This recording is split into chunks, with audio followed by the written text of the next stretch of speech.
a boom. We're here.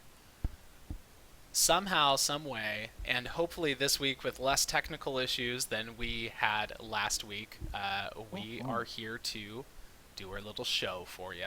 We're the Roll for Mischief crew, as I like to say, your favorite nerds, and yeah, we are heading steamrolling right along through episode 10, titled Minutes to Midnight.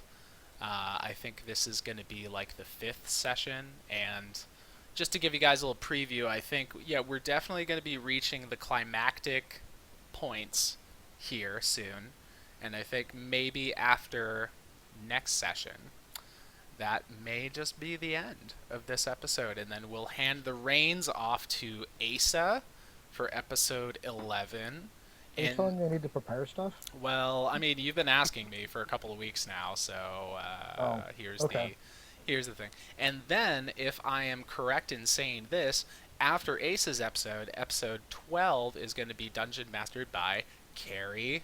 Right down there, she's going Woohoo! to officially step into the dungeon master rotation, and it's going to be really exciting to see another perspective.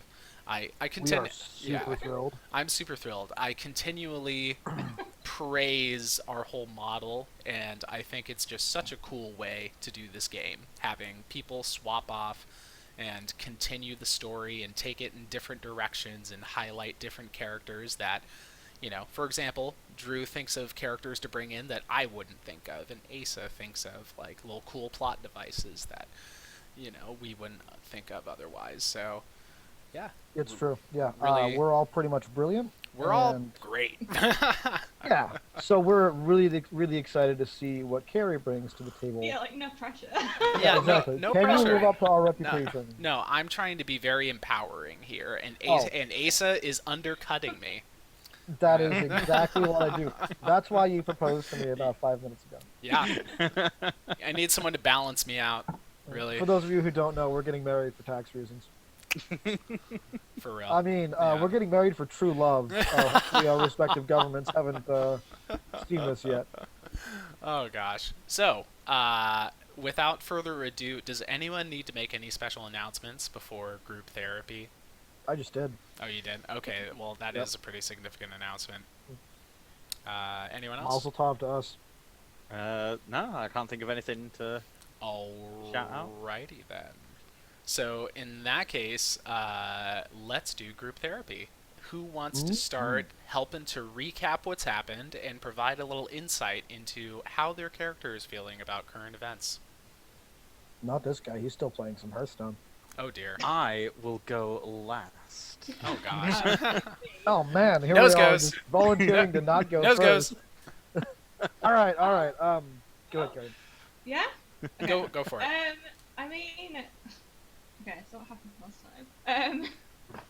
Alright, so Ellie has kind of given out some gifts to the party, which I have told you about now. Hmm. So she's still kind of like sort of in mourning. I mean, she didn't know Ciara, but, she's sad to the group. And also she's still kind of excited about going along on this adventure. She still has the Hat of Disguise, so she was kind of playing around with that at the end of last session, and has gotten herself onto a boat. I mean, not very well. She failed a stealth check. But it worked, and now she is steering, captaining a boat. Correct boat terms. Yeah, she's just, I don't know, excited, nervous, kind of oddly happy to be back with Laven, I guess, because I don't know, she's known him for a little while, and sort of they bonded in the past. Yeah, kind of it. She's just kind of going with the flow at the minute. Word. Sweet. All right. Yeah, Asa. Yeah. So let's see. There was Theala's funeral, and Eridu's taken the whole death thing pretty hard, as he always does. but just like last week, he's kind of rallying in this idea of uh, let's use this as an opportunity to fight whatever forces need to be fought at the moment. Um, he definitely mistrusted Leovan for a while, especially when Leovan's talking about the whole, hey, how do you know ticks? Like, what's your intentions here? But something happens, and for some reason I can't remember what it was, but something happened to change his mentality on that real Yeah, quick. I think it was when Leovan was giving you details on what was happening with Iron Fist Hold and what Iron Fist Hold's history was. Oh, okay. And then he just kind of went, oh, well, this guy's being super forthcoming. Like, Yeah, I think that. about something that Eridu knows intimately, so he knows Right. that it's not something that Oh, it Leovin's just was it was pulling out of also his butt. specifically Leovan was the one who set up the wards at Iron Fist Hold. Yeah. And that was the thing where Eridu went, well, if you're working that hard to stop something, you clearly know how terrible this can be, and I trust you for it. Mm-hmm. So yeah, and then Eridu's also sort of dealing with this idea of the past coming back to haunt him. He doesn't talk much about his family, but his father was involved in Iron Fist Hold. He's the one who blew the whistle on the Drow in that situation and gave the dwarves a heads up to be able to have any sort of counteroffensive. He never specifically went to Iron Fist Hold, um, but he knew about it. And his sister is involved somewhere along the lines of this ideal plot thread where she'll come up as a character. Well, we'll see. Um, Hopefully, I have Alex on speed dial.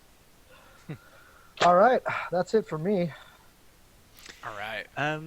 Hilofax feels as though he's been in a daze Mm. since the Arla's death. He's barely been aware of things that have been going on. Just sort of following along. And his dramatic speeches have been much more lame as of late because they've been done by a different person. Um, I'm sure he's very proud of the speeches he did at the funeral and whatnot. Yeah, Hilofax will be mostly contemplating in his mind how he's going to be moving forward.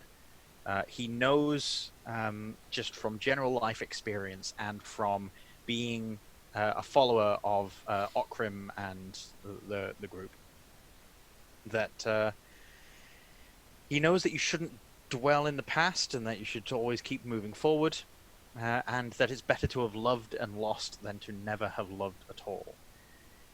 And he wants to stick by that, not just for himself, but as an example, like Okrim was an example to him.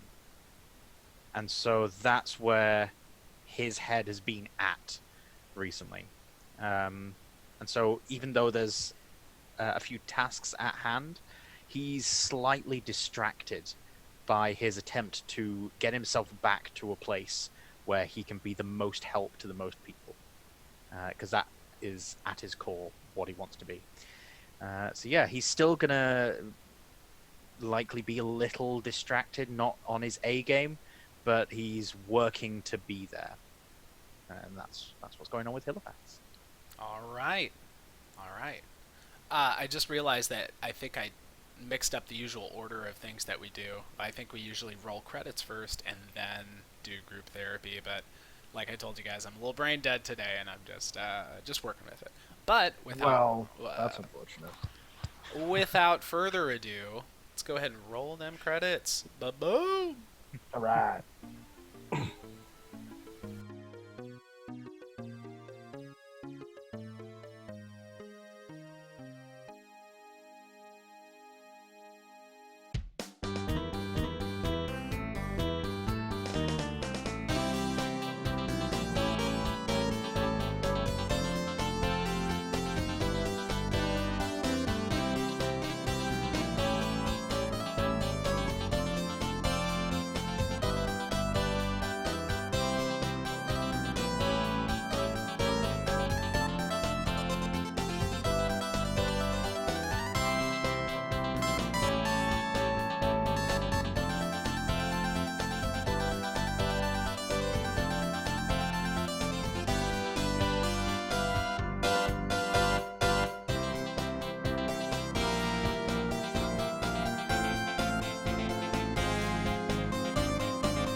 All right.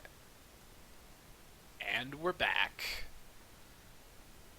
Episode 10, Minutes to Midnight. The whole first part of the episode has been kind of consumed with all of these very dramatic happenings in Twin Harbor. And generally, Twin Harbor has become increasingly locked down by the authoritarian government led by Orran Vitrell, and in the shadows, Garth.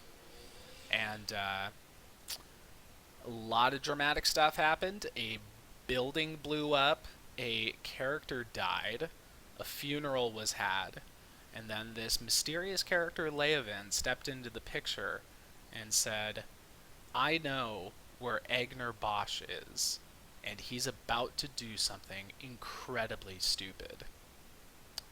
And he proposes this whole plan to go stop Egner from doing something very stupid. When we last left your characters, they had commandeered a ship on the docks of Twin Harbor after sneakily getting out of the city via the sewer system. And you commandeered a ship, got everyone on board, and then Leovan used some crazy druid magic to supercharge the sail with control, wind, power, magic, spell stuff, like that. And you guys arrived at an island. I'm going to do some flipping around in my notes here. Your party arrives at a stinky bog of an island in the middle of the river. Thick, old-growth trees obscure the center of the island, and your feet sink into the swampy ground.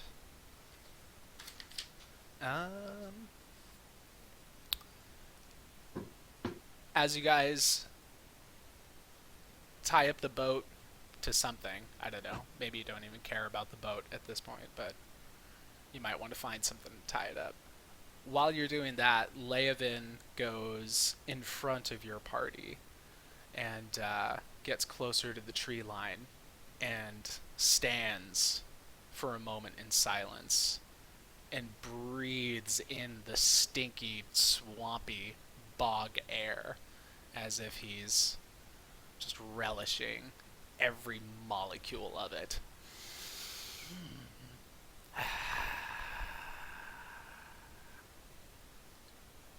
And he looks back at you all with a very creepy look. He doesn't have very many kind of looks that he can give other than creepy and mysterious. He speaks with his raspy voice. Our order has shared this island with the Fae for generations. We have found a way to coexist with them, but it is far from a peaceful relationship.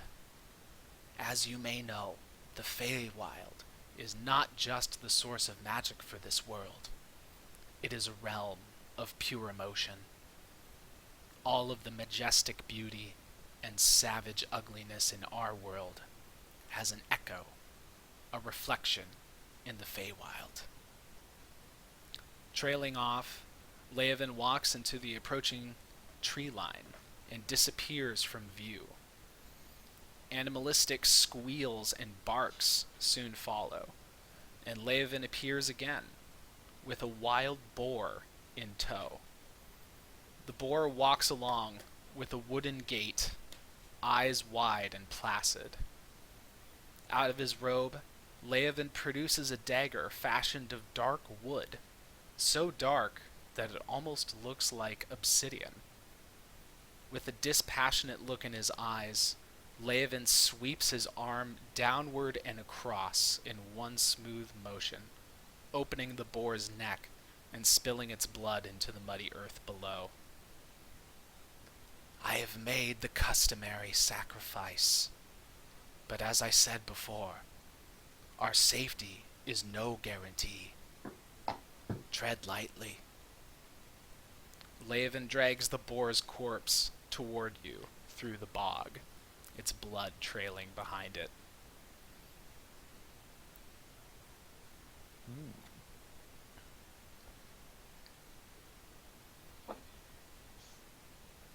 I guess we follow. There seems Yeah. to be nothing to be said. Um, carefully though, Carefully, very carefully. very carefully. So, are there? So, I'm sorry, Asa, go.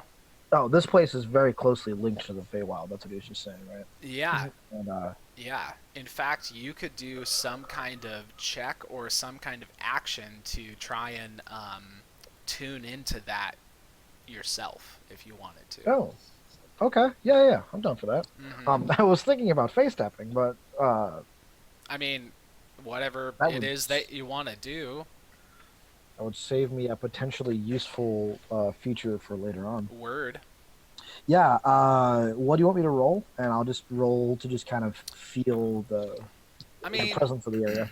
I think a nature check is chill, Sure. but make it with wisdom instead of Intelligence. intelligence. Yeah. All right. Cool. That gives me a +1. Hmm. That's a 13. It's 13 total. Mm, So you clear your mind of all distractions and really trying to peer through what's in front of you and try and see what's on the other side. And when you use face step, there's this like perceptual thing that happens where when you're face stepping, it does feel like you're piercing through some kind of veil and reaching to another side. So what you're trying to do is just trying to open up your senses and see if you can like feel anything from beyond the veil. okay. And you do. Absolutely. There's this kind of like vibration to it, you know?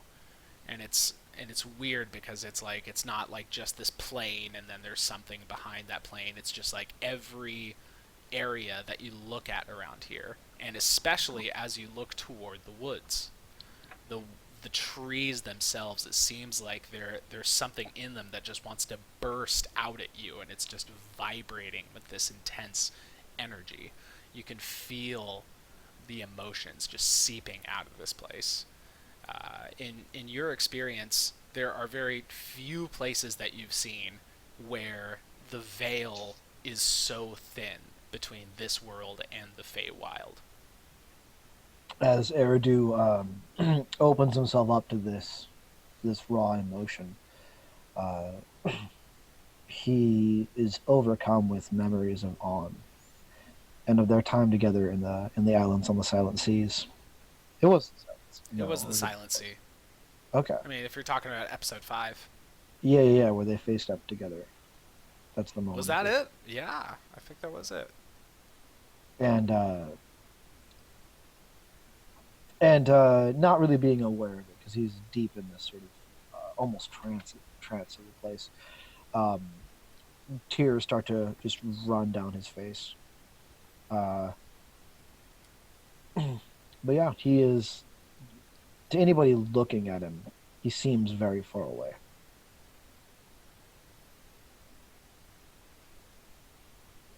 All right. Uh, do the other characters want to do anything in particular to try and interact with the environment, or perhaps try and not interact with the environment, try and like cover your tracks or anything like that? In fact, I think Halifax would probably talk to Ellie about this. Oh yeah, sure. Um, is Eridu all right? I don't know. Ooh, how much does Ellie know about Eridu's past? She is a bit of a fangirl. That is true. I guess you tell me how to know about it. Man, I don't know. That's a little bit bizarre. Um, well, as an elf, and elves coming from naturally from the Feywild, I believe Ellie would know enough to know that that Eridu has a past of trying to reconnect with the Feywild, and he's gone through many different approaches. One of the big ones was getting involved in drug usage back in the Sapphire Dream, the big eruption of that period Cold Harbor's history, Twin Harbor's history. Wrong fucking game. Sorry. I keep doing that. I've done it. Anybody going back and watching the old stuff will see it happen over and over again. Um, yeah. So this place being so close to the Feywild and him having the Elven background might be something that would come to mind. This would be the sort of thing that would fall along her path since she's been following the group's activities. Then there's also the fact that he kind of opened up last session and then told the group a little bit about his connection with the place that they're going to now. So those could all be factors. Okay. And I guess so, like, can Ellie tell? Wait, I'm so sorry if you already said. Did Laven say out loud this place is like connected to the Feywild, like the veil is thin? Yeah. Yeah. Okay. Yeah, I'll just say, well, if this place does it have a thinner barrier between us and the Feywild, like I imagine is trying to connect. It seems to be what he does. So I've heard. How are you, Levi's? Improving. I should be back to my old self fairly soon. I just find this place haunting, in a way.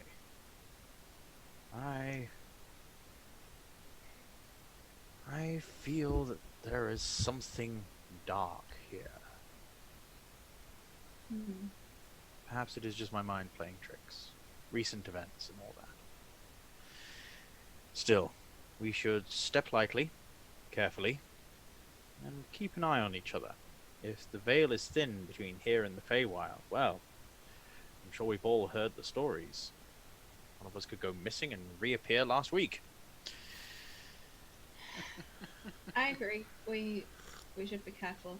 And then she has Ein behind her do like little tiptoeing motions. Kind of funny. It's very potential. Cute. Yeah, I'm gonna wander up next to Eridu. What do you see, old friend? Eridu just doesn't startle, but kind of turns very nonchalant and it is not what I see. For there is very little to be seen in the Feywild. It's what I feel. That is everything.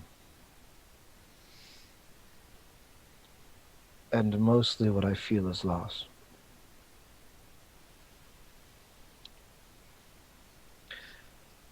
Is And this this... No, go ahead. No, go on. No, you're good. Go ahead. No, go ahead. You got a question? Ask it. Do you feel it's this place? Not Asa, Eridu. I'm pretty much the same person. You know, so. Obviously, I'm an elf, so. All right. It is partially in its connection to the Feywild, but I have lost this feeling for so long and felt unworthy of it. And then I was given a gift by On. And I find myself missing someone that I thought to be a very close friend. Losing Theala and Alton and why can't I think of his name? Akram. Yeah, Akram. All these things weigh on me. And I feel there must be something to be done, but I don't know what that is.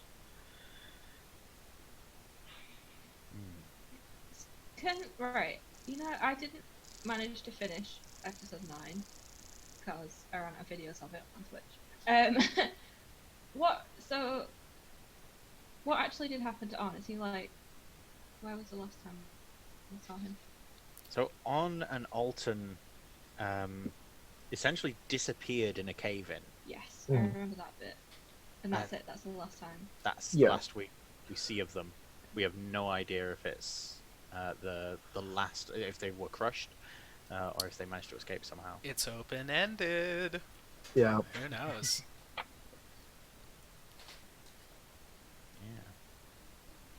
Who knows if an elven hand just like broke out of the rubble at the end. Yeah, well, I guess I was thinking, like, I didn't know if there'd be any chance that. I guess. I presume Ellie would know that happened at least, I guess. Like, if she knows little things. Yeah, because stories probably would have surfaced about the events there. Maybe not the truth, since it was a military operation, but definitely Mhm. stories. Yeah, each side would have their spin on what happened for sure. Yeah. Especially sailors. Sailors talk, man. That's, Yeah. Mm-hmm. those for being around the tranquility and everything. We were brought over there by Siskar and her crew, not the Mm. Tranquility. No, that's true. They probably would have talked. I mean, a lot of that crew are kobolds, so there's probably a whole lot of rumor milling happening there. Mm. Um, Eridu, do you feel that there's perhaps a way for us to navigate if we ever lose track of Leoben?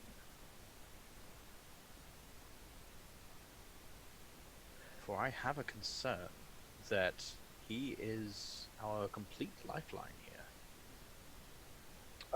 I do think we can find our way through the Feywild and back to this place, but it would be very dangerous. Much more dangerous than traveling with him. We do put our lives in his hands very openly.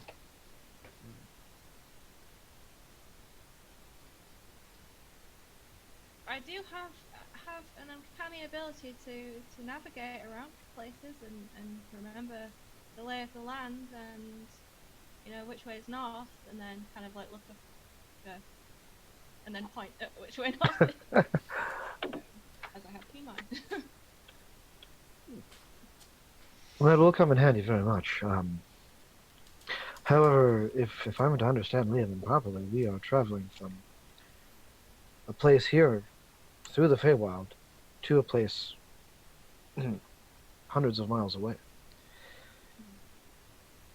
Traveling through Dwarven territory might be a very bad idea for us, especially for you, Halifax.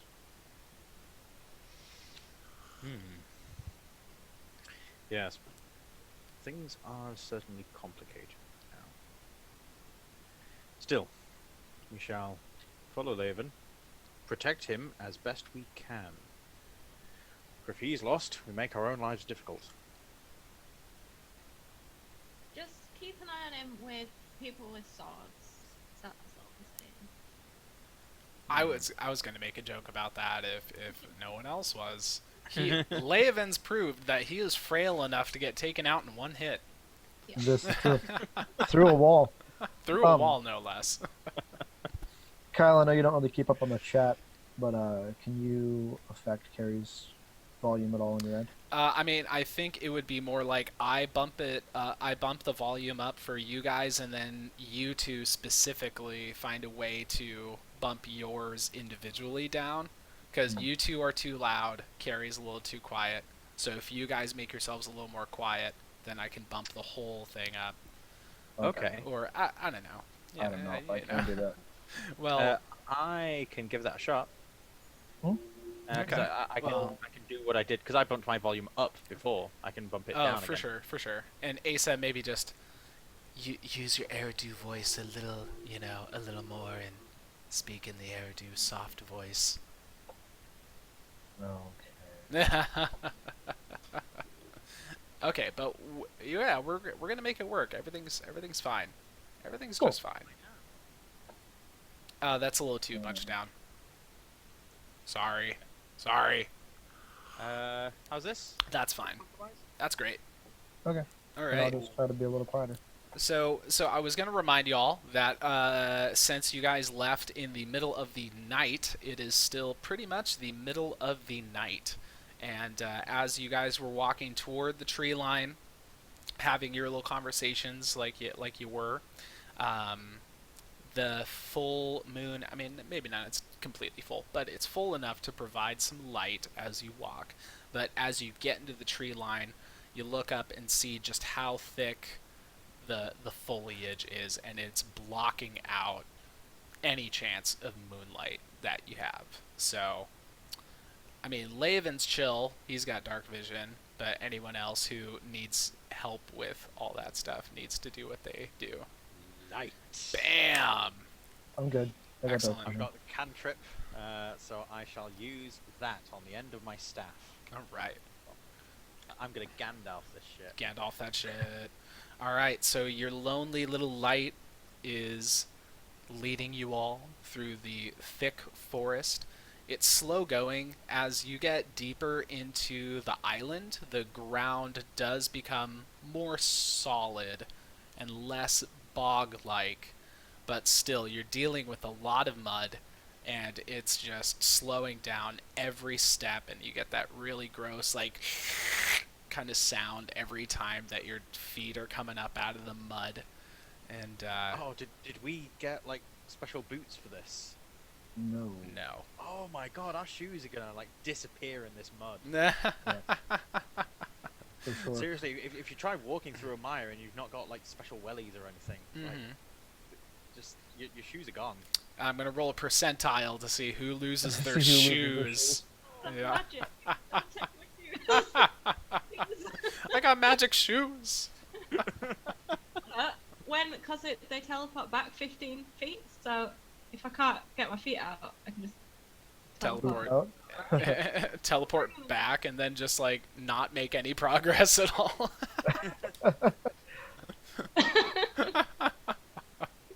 No, you guys are fine. You're taking it slow enough to where it's just a pain in the butt. Alright. There's an enormous crashing sound from off to the side, and everyone springs to attention. And you find that it is just the rest of the wild boars from which Leovan picked one, and they're crashing in front of you through the path. Leovan looks back, his eyes just completely blank, and he lifts up the boar a little more without a word, and then keeps walking, all creepy like. All right. As That's you what? bad. I'm sorry. What? Oh, just making points that guy is just creepy. Oh yeah, definitely is. As you get closer, you're pretty much getting to the center of the island at this point. Let's see, where am I at here? Ellie, if we know Sorry. specifically There we go. what it is that Laven's doing with the ball. Can I try and make like an intelligence check? Because I'm smart. I mean, you can, but I mean, also just to remind you that he very specifically mentioned this thing about blood sacrifice. Could I try to explain it in like technical, very in-depth, detailed terms? Yeah, yeah, definitely. Yeah, so in that case, yeah, make an intelligence check to see how effectively Ellie's able to find the words. Yeah. While she's doing that, Eridu is gonna think to go and speak with Laven about it. Okay. 24. I don't want to be giving like details of where the right place that he's like, if he's put the knife in the right place and sort of, you know, the anatomy of a boar and how much blood there is in it and how long it will probably drain out for. So how long? Like, hold on, like, she's smart. So we have been educated about the biology of boars and their blood loss. Yeah, Yeah. very Me, technical. Ellie, that this is to enact some sort of magical ceremony. There's Surely there must be some more civilized way about. Most of the material components I'm used to are like sulfur and crystals, maybe the occasional bit of guano. I mean, mine too. Well, but Without the guano. without the guano. Yeah, I mean, mine's mostly like grease and like, you know, stardust. Whatever artificial you use. Hmm. She would say the right thing. At this point, with all the slipping and slopping, Eridu has just bothered taken his shoes off completely and thrown them off into the woods somewhere. Hmm. Um, He's a monk. He didn't care. he doesn't need shoes. Yeah, he doesn't need Um, shoes. he makes his way towards Leovan. As he does, he scoops up some mud and like rubs it on his hands and his forearms, just letting it, you know, cling to his skin and dry. Hmm. Um, As he you approach- Oh, good. as you approach, Leovan, without looking behind him, just drawls, "Yes, my child." You've mentioned that this boar is to be a blood sacrifice. To whom are you sacrificing? To all the Fae who tread here now. Hmm. Specifically to the one who prefers a certain tree here. Uh, would I infer that this could be Tix, Um, or would You- that be? you could, like- improper? I mean, you could like roll an insight check, perhaps. Okay. 19. You So get insightful. you get the feeling that since he had like openly used Tick's name before, that if he was talking about Tix, he probably just would have named Tix. Oh, okay. Yeah, that's what I was wondering if he was trying to be all secretive about it. Cool. Hmm. And what spirit here prefers the tree? Its name is, look at my notes, Halcyon. Its name is Halcyon, and it is as ancient as our order, perhaps even more so. And what emotions are so linked with Halcyon? Anger, rage, betrayal, fury. And this is the most beneficial face spirit for us to be interacting with? I said nothing of the sort. Hmm. We simply do not have much of an option. Ah, The Fae, as I've said, have lived here for generations. We've found a way to coexist with them, but not peacefully. They are a force, not mere creatures. They are as fickle as the wind, and can be as destructive as a tsunami or a wildfire. But unlike natural forces, they can be negotiated with, and they have a certain thirst for this material world. very well. You are rather forthcoming. I find this refreshing. Eridu, when you get as old as I am, you simply stop caring. Well, how exactly old are you? All he does is just give you a little smile. Just the corners like wrinkle up and turn into like a billion more wrinkles on each one of his cheeks.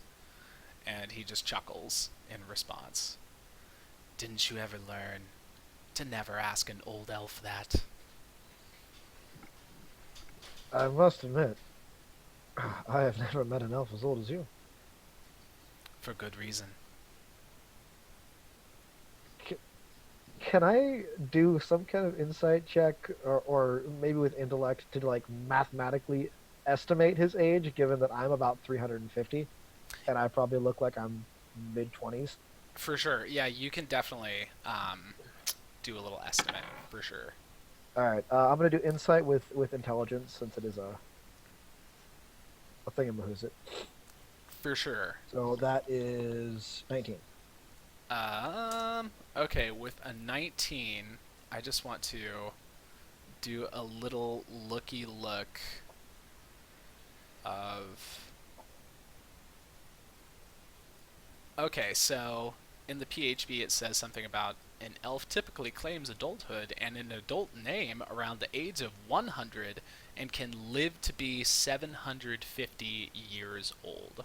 Mm. So, and also what you know about elves, since you are one, is that you know that with the whole like way that an elf matures as they age is that around 100, sure, they're like starting to look like they're in their 20s or whatever, and they have this whole like their midlife thing, like they're really at their peak, like looking like they're mid 20s or early 30s or whatever. They're really at their peak for the most of their life, Right. and they only start to look like actual old elves round about year like 600 to 650. Okay.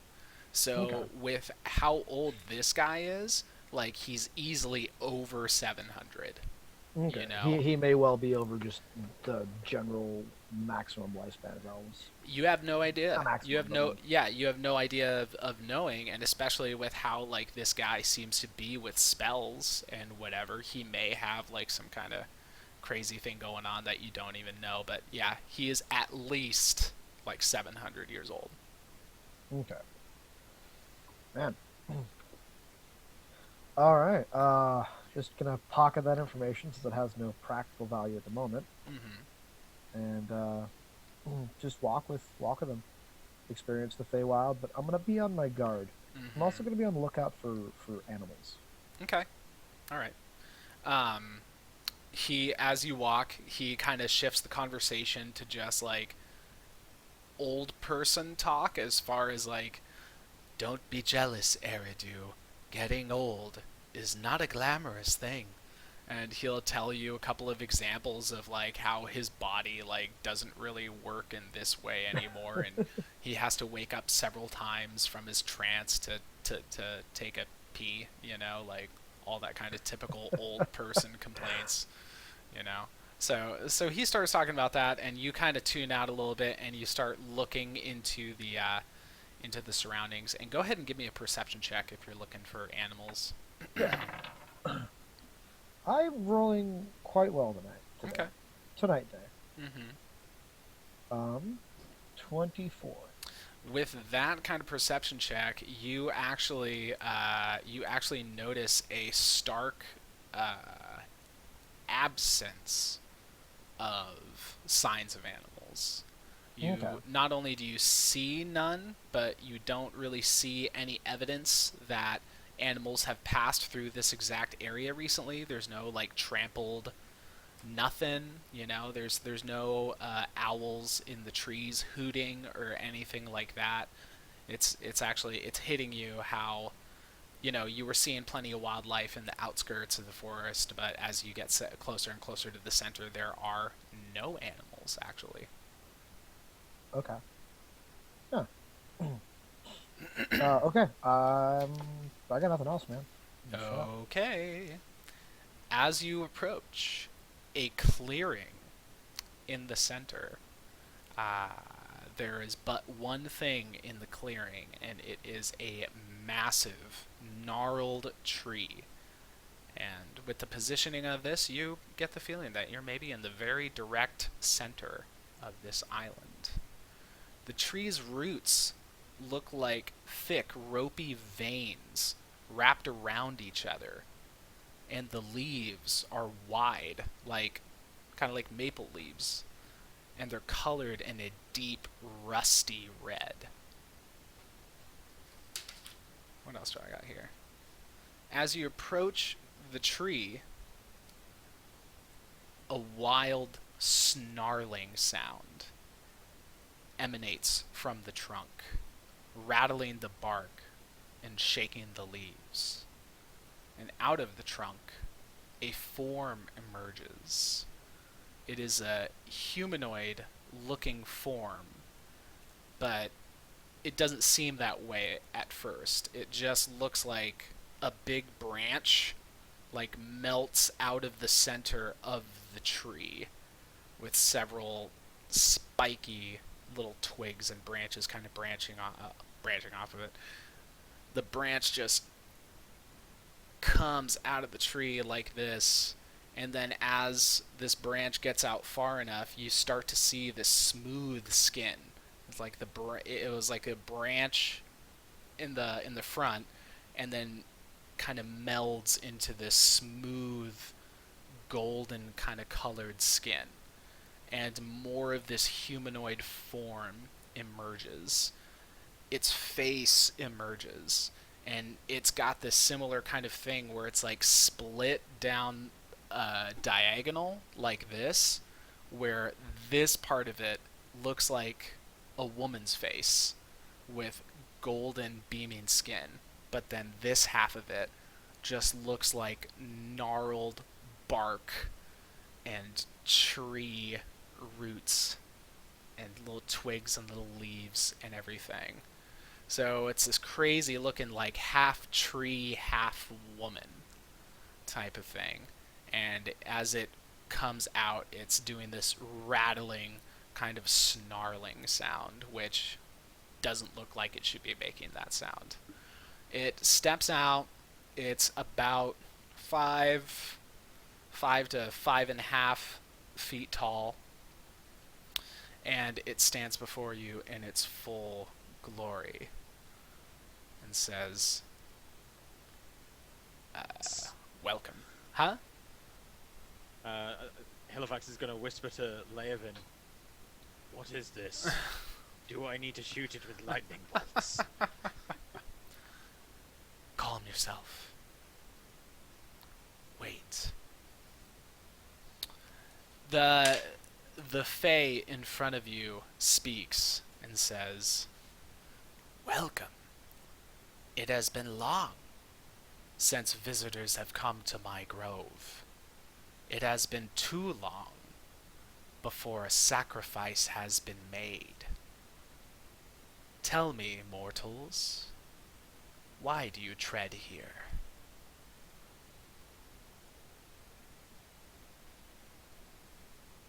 Eridu, you want to take this one? I was I was going to give it to Levin since he brought the sacrifice. House, yeah, we have come for passage, and our companion has brought the blood sacrifice that we believe you require. Will you give us aid? Question mark. Halcyon smirks with the half of her lips that are not wood and bark. She smirks with one half and says, "The blood sacrifice you speak of." Sorry, I got a fly in the room. The blood sacrifice you have given is not enough. Perhaps it was in the past, but we have grown hungrier in recent years. If you wish to pass, you must give to the Fae.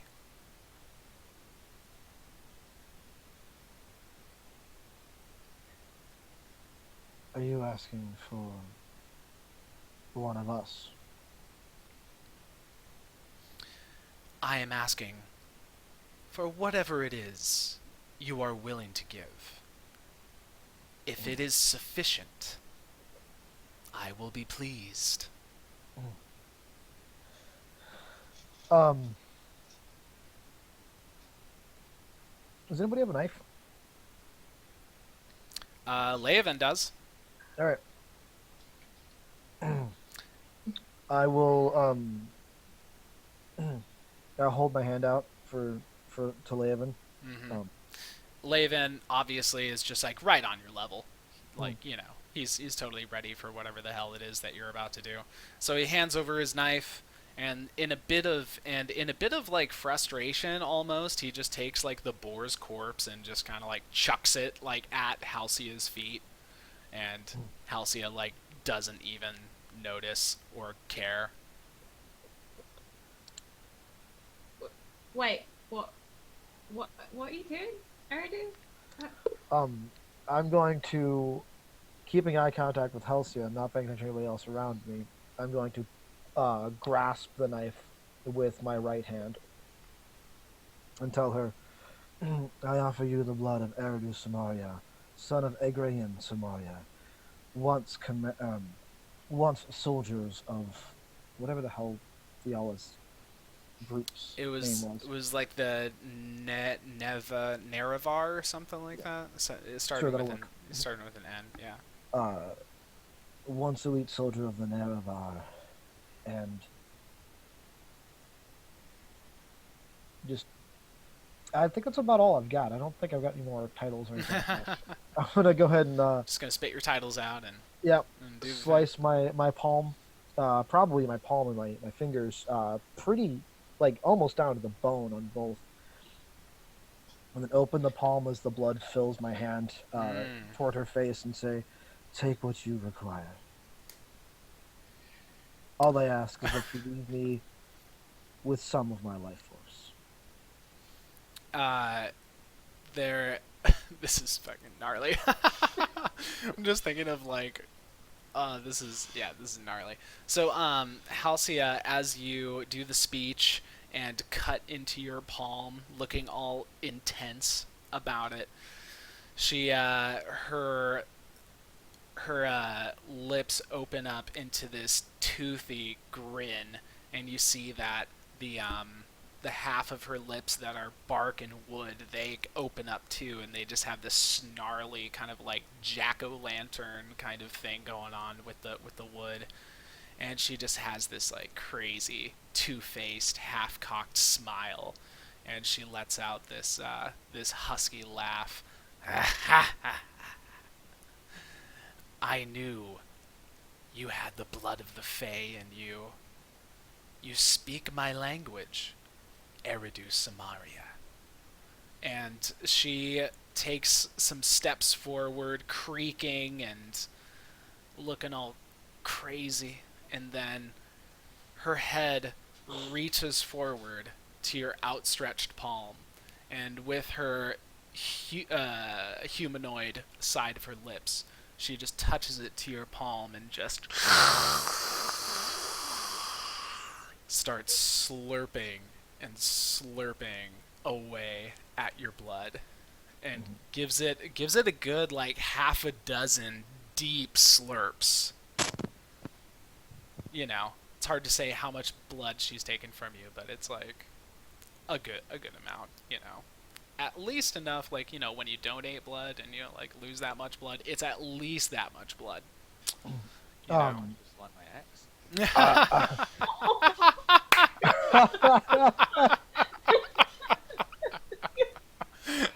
Oh my gosh.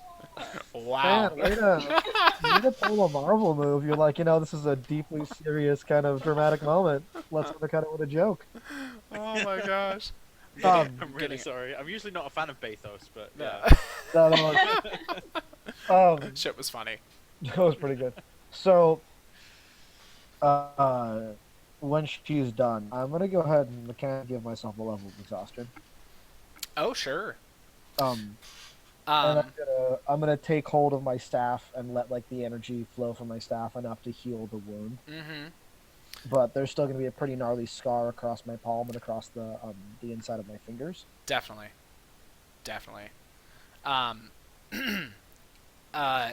For your willingness to take the level of exhaustion for a narrative purpose, I will also give you inspiration to help counterbalance the willing acceptance of a level of exhaustion like that.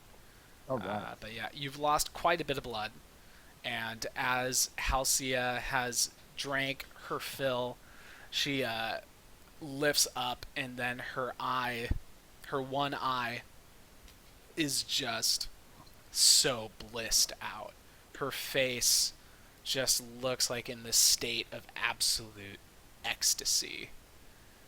Does she almost look like somebody who's kind of high?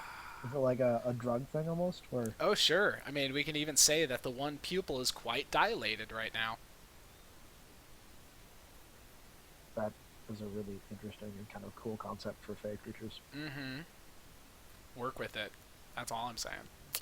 And Halcyon looks at you with a just this very intense look, and says, "Eridu Samaria, your sacrifice is sufficient."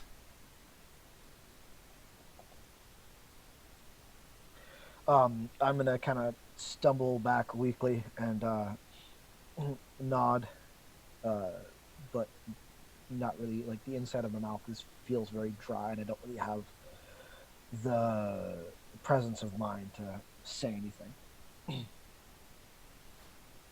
Can I have been through this drawing her in my sketchbook for one thing, and then I would like to have done some sort of like quick calculation of sort of the speed she was drinking it and how long for, and then just kind of without looking up from my book, just sort of mentioned to Halifax, she'll have only taken X amount of pints. The human body has however many pints it is, I don't know.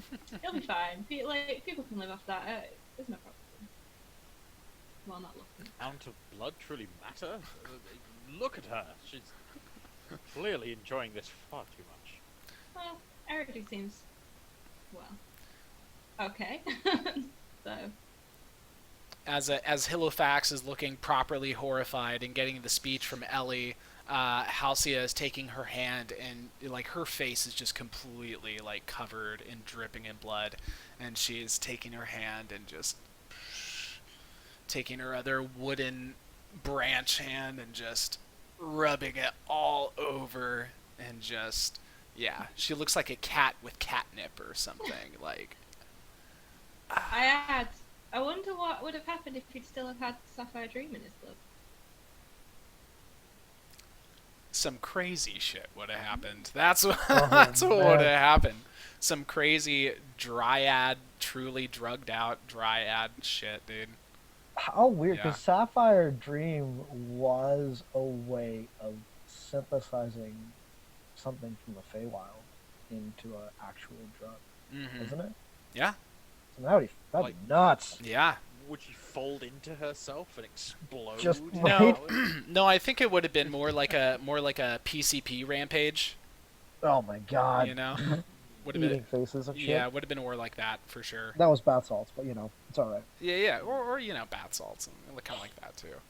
So, so at that, Leovan reaches out and gently takes his wooden dagger back from you, and nods his head to Halcyon and says, "Your Grace is most accommodating.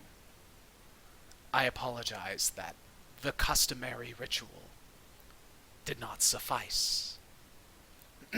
And Halcyon just looks at Leovan with this crazy look in her eyes and reaches out a branched hand as if to like try and grab him or something, and then just I'm mirror. definitely gonna like step forward defensively, but then keep my distance, realizing that like I'm not aware of everything that's going on. So Mhm. I'm being cautious but overly protective. Understandable. She merely kind of like gives you this motion, like where she just kind of like tries to swat you away. She doesn't actually swat you away, but she just tries to give you the motion of like, don't even bother, puny mortal. And then she reaches out again to Leovan, and you realize it's just more of a point of emphasis, reaching out the branch. And she looks at Leovan and says, "You are too old to feign ignorance, Leovan." And Leovan only shrugs, looking as placid and dispassionate and uncaring as usual.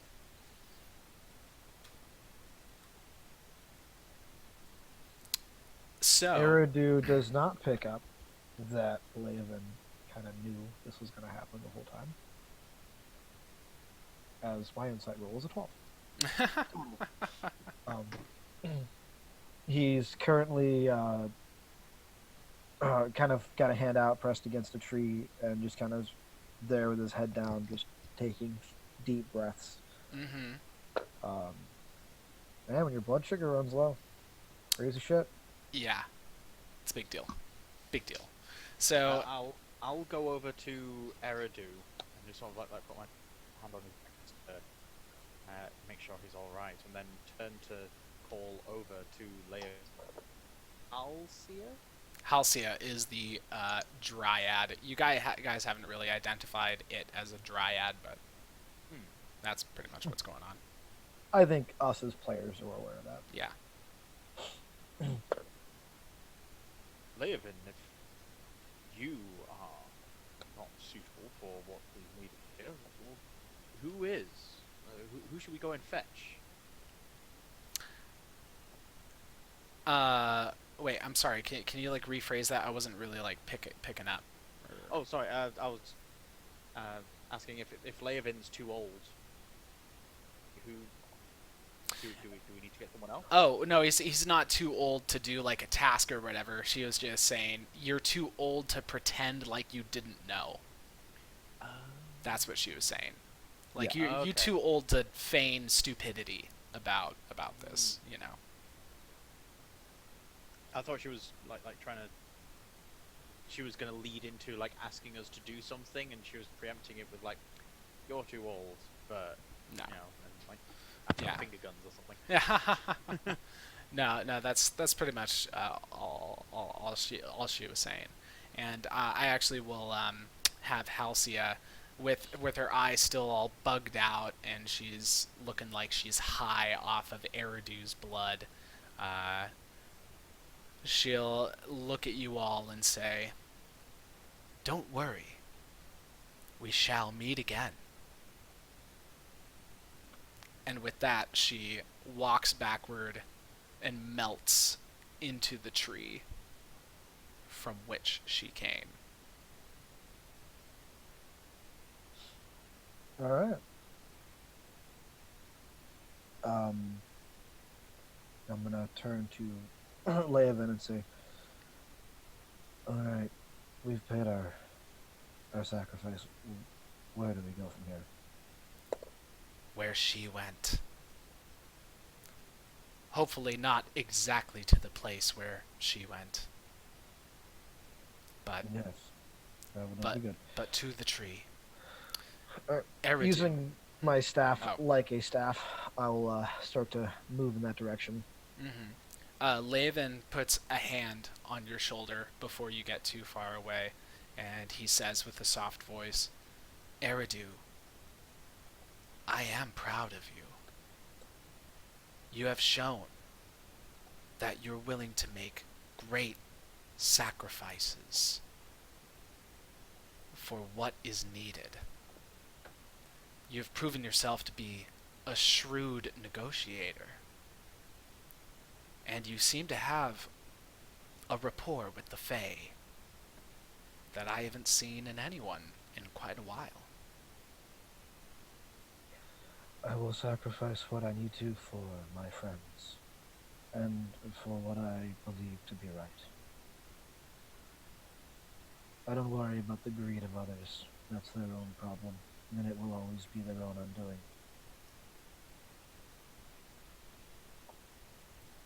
Greed, for some, is a way of living. For the Fae, Oh, go ahead. I was going to say Fair something along those same lines, so go ahead. For sure. For the Fae, it's an emotion mixed up with every other violent emotion. So I am beginning to see. Stay strong, Eridu. You know what you're doing. But I really don't. Sorry. That's internal monologue right there. He's not Yeah. going to say that one out loud. For sure. He just pats Laven on the shoulder, gives a weak nod. And off you go. Off to see the wizard, the wonderful wizard of Agner. Agner. Okay. He's not a wizard. He's a fighter. We actually already have the wizard with us. Exactly. This is So- like the group who already has the Wizard of Oz and is just going to find the Tin Man. It's pretty right on, my dude. Pretty right on. Agner is definitely a Tin Man. Oh yeah. We know.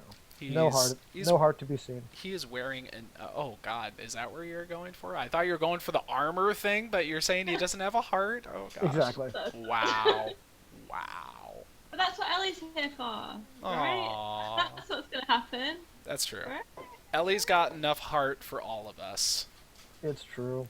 It's true. All right. What was I gonna say?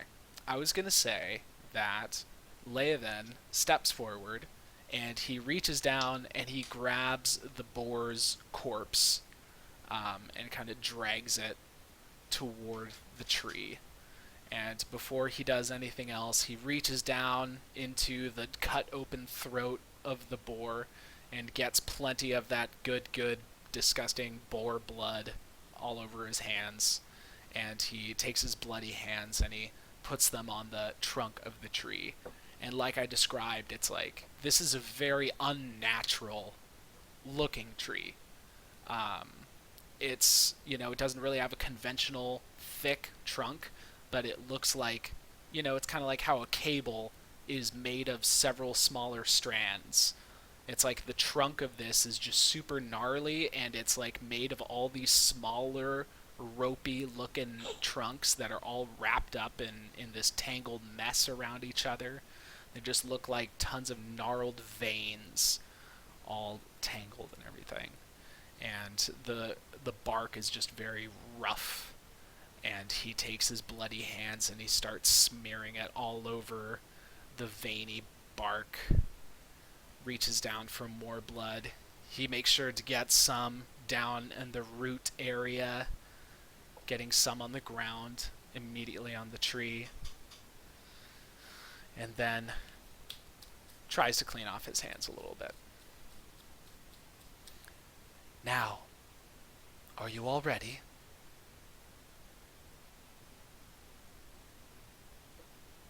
Sort of preempting, Halifax is going to lean towards the boar and try and get blood on his hands.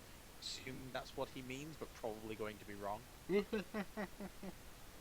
He looks at you leaning toward the boar and he just says, "Do not worry yourself. You may keep your hands clean." Oh, thank goodness. Thank you. But it quickly looks like someone will have to get a little blood on their hands, because what he does is that he places one of his palms on the center of the gnarly ass trunk of the tree, and then he reaches out his other hand like this to whomever will take his bloody hand. Talk about leaving. I mean, I said you may keep your hands clean. Clearly someone must touch my other hand. I'll take it. I'll step up and take it. Everyone else is not like, yeah, but I don't really care. I get my hands dirty all the time. Ellie's cool. I'll take Ellie's clean hand then. Mhm. Hold a hand out for Eridu. and Eridu will take your hand with his muddy, not bloody hand. Muddy.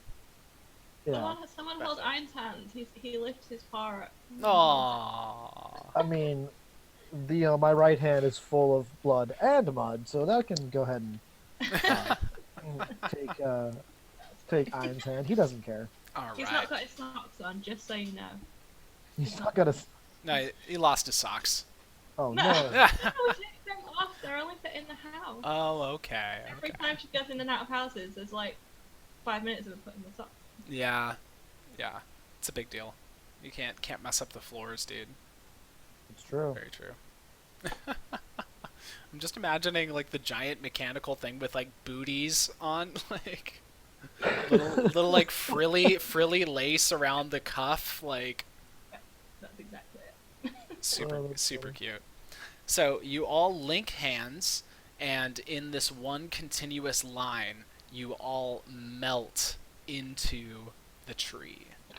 And for those of you who actually, it may just be Eridu. You can make. Actually, I'm not even going to make you do some kind of check. It's just like as you are walking toward this tree and seeing everyone else melt into the tree, you can't help but remember that you've seen this crazy kind of magical shit before. Yep. You have. It was done first by the drow, that the cowboy drow That I had followed. that you had followed Yeah. into the tree, and then you had seen it done later by didn't On do it at one Yeah. point? Yeah, on did it all. On and maybe Alton in combination or whatever. Yeah. Yeah. So you've seen this kind of stuff before. You've never seen it done with this particular kind of crazy looking tree, but you've definitely seen this kind of stuff done before. And Alright. and as you all melt into the tree, the sensation that you feel is first one of like just absolute smothering, which is terrifying for a second. You know, your sense of time goes a little weird because you're like not you don't have any like stimuli or whatever, and it's really hard to tell exactly how long something is happening, but you get this sensation like someone's taken a pillow and just bopped it right on your face. You know, you just feel like constricted and smothered, hard to say for how long. And then you step out, but not before Eridu gets an intense feeling, because Eridu was so linked in with the Feywild before, and I had mentioned that kind of like vibrating of that intense emotional energy that you had been picking up on. As you melt into the tree, that vibration and that emotion, it's like there's nothing to block it from you anymore. And it just floods through you like radiation through your body. You know, you just get completely washed in it. And it's up to you how shocking or destabilizing that would be. I'm not going to give you any kind of mechanical this, that, or the other thing, but it's just something that cannot be helped with how sensitive Eridu has become to the Feywild in Right. general. So everyone else just kind of gets this like kind of weird smothering kind of sensation, you know, almost like you're inside a tree or whatever. But Eridu, quickly after that smothering feeling, also gets the flood and radiation of emotions all through his body. And then you melt out. The pillow has been taken off. Your eyes start to adjust to the surroundings, and maybe certain ones of you who were not ready for what this situation was going to be like, you don't really land on your feet necessarily. You kind of like stumble out of the tree and fall into the grass, all discombobulated. Laven, Me. yeah, it might be Halifax. Laven, of course, you know, just looks cool as a cucumber as he usually does. He's left the boar corpse behind, thankfully. That was getting to be a very creepy accessory for him. Yeah. So yeah, I'll stare at the grass for a moment, and then sort of give it a sweet embrace that it's not me being trapped in a tree or me being tossed about on ethereal winds. It's like solid ground. I like solid. Mm-hmm. And then lift myself up to have a look around and see where we are now. Be a little concerned with the fact that we seem to travel somewhere. Mm-hmm. So you've still got the light going on with your staff. Yes. So with the light of the staff, Halifax can see that you've stepped out of a tree that is almost identical to the one that you stepped into. You find yourself in a similar setting as far as this tree is in the center of a small clearing around which there are several old growth trees. Um, the thick canopy above you blocks any light that the moon would provide.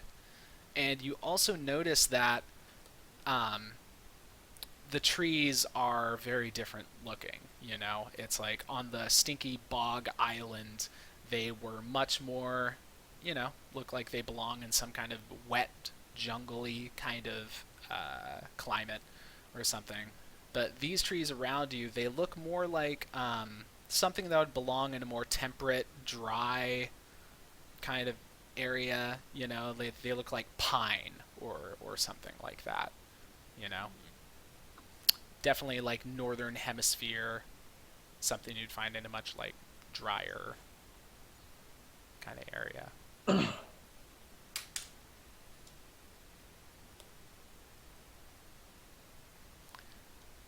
Well, Eridu came out of the whole thing with his shoulders back, his head high, his chest out, um, and absolutely no emotion showing on his face at all. And kind of coming from the tree, taking a moment to just take in the surroundings, particularly keeping an eye out for threats. Which I'll go ahead and crit a perception roll. So that's 27. And then when and if I feel the coast is clear, I will turn to Leovan and say, "When you're ready, we should get going."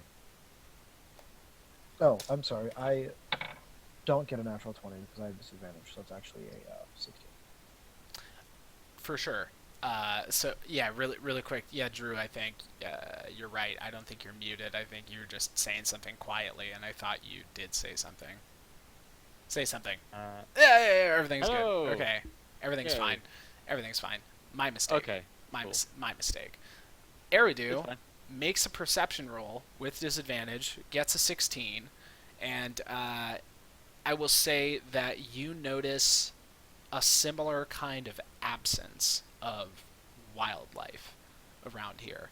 And on top of that, you don't see any immediate threats coming your way. You're just in a peaceful, kind of tomb-like quietness in the area of these trees. So you say what you say to Leovan, and he nods in response, and he says, "We are now close to Iron Fist Hold. Here the Fae are less likely to bother us, but we must be careful to avoid detection from any dwarven patrols. Any foreigners this deep into their territory would surely be perceived to be spies or saboteurs." Leovan, how do the dwarves and fae interact? Not well. There have been several altercations in the past. The Fae, as you know, are wild and hungry. The only way they can be appeased is through sacrifice. The dwarves are too proud and too stubborn to submit to the Fae in such a fashion. And so they fight. So they seek to exterminate the Fae from their lands. They have done a considerable job, but the Fae cannot be exterminated. They are more than just some pests roaming our land. They are as ancient as the world itself. Indeed. It's almost unfathomable that someone would wish to oust the Fae entirely from a region. There are some that believe that they are the very lifeblood of the plants and animals in that area. Removing them would simply kill the land off. There are not. Let me rephrase that. Not everyone has such a accommodating view of the Fae. Um, Ellie, who probably not caught up in this conversation, might notice this as these two are talking about the dwarves and their conflicts with the Fae. Eridu's shoulders kind of hunch down and his jaw sets, and he gets a very determined look in his eyes, and he takes a few steps away from the group, grasping his staff to where the knuckles are white. You can make them out through the caked bits of mud. And he just seems to be a little on edge.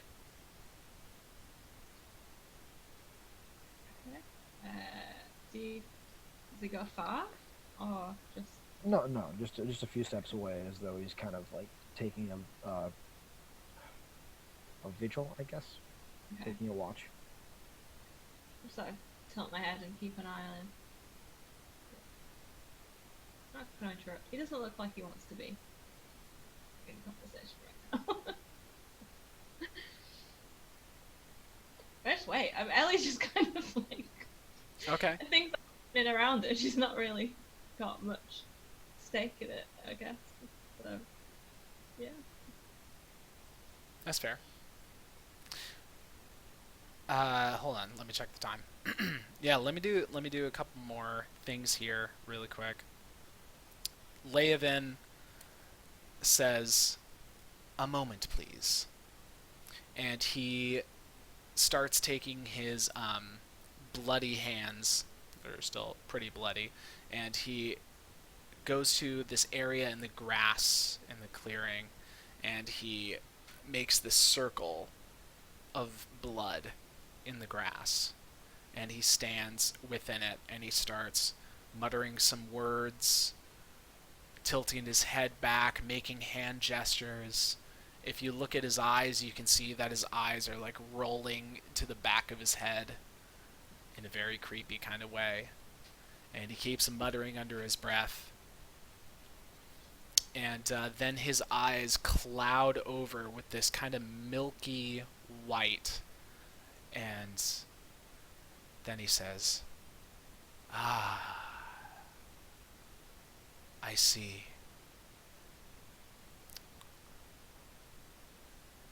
And then his eyes clear.